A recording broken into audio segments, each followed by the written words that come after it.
Hi folks, Jeff Hetherington, the Profitability Coach. Earlier this week I was asked to facilitate a direction meeting for a very venerable organisation. At a global level, the organisation's been around since 1905, and here in Australia it's been around since 1921. It has several thousand chapters of this organisation throughout Australia, but globally, and Australia reflects this, they've lost 25% of their membership over the last 10 or 15 years.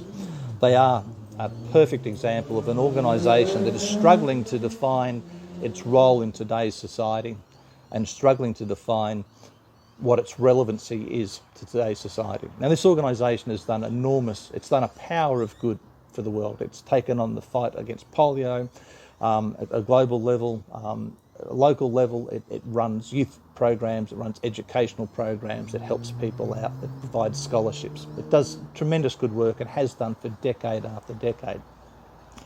The problem with it is, because it's been around for so long and it was run in such a structured way, that those structures have now become traditional, and those traditions have now become hidebound. And a lot of those traditions and the way that meetings are run appeal to the people that are there, whose average age is 60 in the case I'm talking about. But it doesn't appeal to anyone younger, or very few people who are younger. In fact, for most millennials, the idea of going along to a meeting where you get fined for losing money on the Melbourne Cup, or you have to pay a fine because you didn't wear socks, or things like that, is just anathema to them. They're not interested at all. So what you have is a fantastic organisation with a track record of doing great things for a long, long period of time, that's got a cohort of people that are moving through it as they age and carrying all these traditions with them and entrenching them. But they're not bringing on new people behind them, because the traditions that were maybe attractive some time back are no longer attractive to younger people, and they need younger people. Or do they? Part of the discussion was maybe they don't want younger people. They want more people in their 50 to 70 age bracket, people that have life experience, that maybe in a financial circumstance to be able to be more actively involved and have got a wealth of knowledge. Good thought. But for any organisation, and including your business, to live, to move forward, you need to be bringing fresh blood in. And the fresh blood needs to be tempered, and it needs to bring experience, but it also needs to bring new things, because new things are what give us creativity and give us innovation. It's different points of view that enables businesses to thrive and to adapt. The businesses that went through 2020 with a plan, the businesses that had a solid base that they were able to adopt and adapt from, and therefore were not as badly affected as those businesses who either had no plan or they had a lip service plan where they just threw together some numbers and said, that's what we're going to do. Businesses who take the time to plan properly are always the businesses that come out ahead. Your plans never come off. As von Clausewitz said, the best plans last until the first shot is fired. Or as Mike Tyson said, you can get in the ring with a plan and it lasts until the first punch in the face, or something like that. The key thing is, if you've got a plan, you've at least got something to work from and work towards, and something to keep you on track. It doesn't mean to say that plans need to become hidebound. This organisation has a way of doing meetings and doing things which is very, very traditional. And that was part of the facilitation, was asking the hard questions. Do they want to do those things? Do they want to continue doing those things?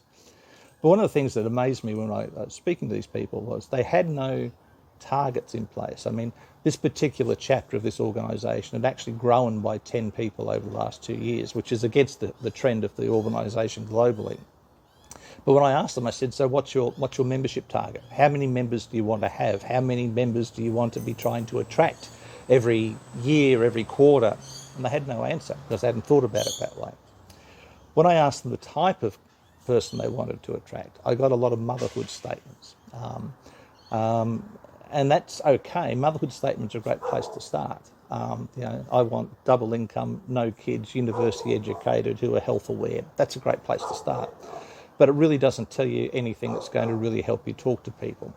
If you're building an avatar for your organisation, you really need to be focusing on really the things that keep people awake at 3 a.m. What are the pain points in their lives? Now, I know pain point marketing has maybe fallen out of vogue a bit, but it is still the most important thing. There are only 4 things that most people want. We want to have more time, we want to have more money, we want to have less stress, and we want to have a better life. The first three combine together to give us the fourth one, the better life. But if we're the same as the people around us and the people we care about, in other words, we're a human being, then we want more time, more money, less stress, and a better life.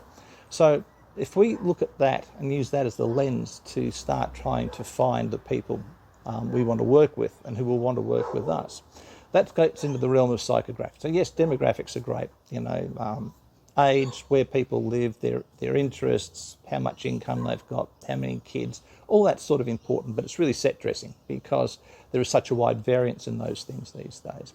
And the type of marketing we do is pull marketing instead of push marketing. It's not 1950s General Electric releasing a new fridge and pushing it out to all the housewives living in suburbia, which was what they used to think about. Now it's more about, I solve a problem. Is that problem still relevant to the marketplace? If it's still relevant, then who do I solve that problem for? How do I deliver the solution? How often do they need the solution? How much do I charge for the solution? You need to be thinking very basic stuff. And before you can even go to the solution thing, you need to understand, is that second part of those questions, it really is about who do I solve the problem for? And to understand that, you need to understand is, do they want more time? Do they want more money? Do they want less stress? Do they just want a better life? Do they want to stop debt collectors ringing the bell? Do they want to lose that 20 kilos so they can feel fitter and healthier? Do they want to stop selling in their organisation and have someone else to do it? Do they want funnels to work better for them? Do they want to stop being the hands-on person in their physiotherapy practice and want someone else to look over? Whatever it is. The key thing is you need to identify the psychographics. You need to identify the pain points for your people.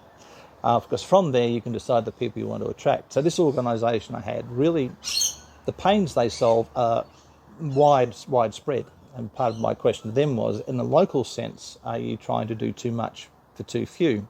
Should you do fewer things for more people? And that was something they hadn't thought about. So I've rambled on enough. A couple of key things though.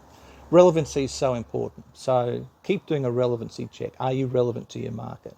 Does the problem you solve and the solution you provide, do they still matter to the people you want to work with? Do you have a clear idea of the people you want to work with, or has that changed? The people you were working with 5 years ago or 3 years ago, do you need to be thinking about working with someone else? Where do you and your customers fit on that continuum of more time, more money, less stress and a better life? Understand those things. But most importantly, look at your organisation and see, is it still flexible? Is it still a pliable organisation? Or is it becoming hidebound in tradition, like this organisation I went and spent some time with Monday night? Is it becoming solidified and therefore it's starting to lose relevance and it's going to pass? Be well, stay safe, take care. I'm Jeff Hetherington. I'll talk to you again soon.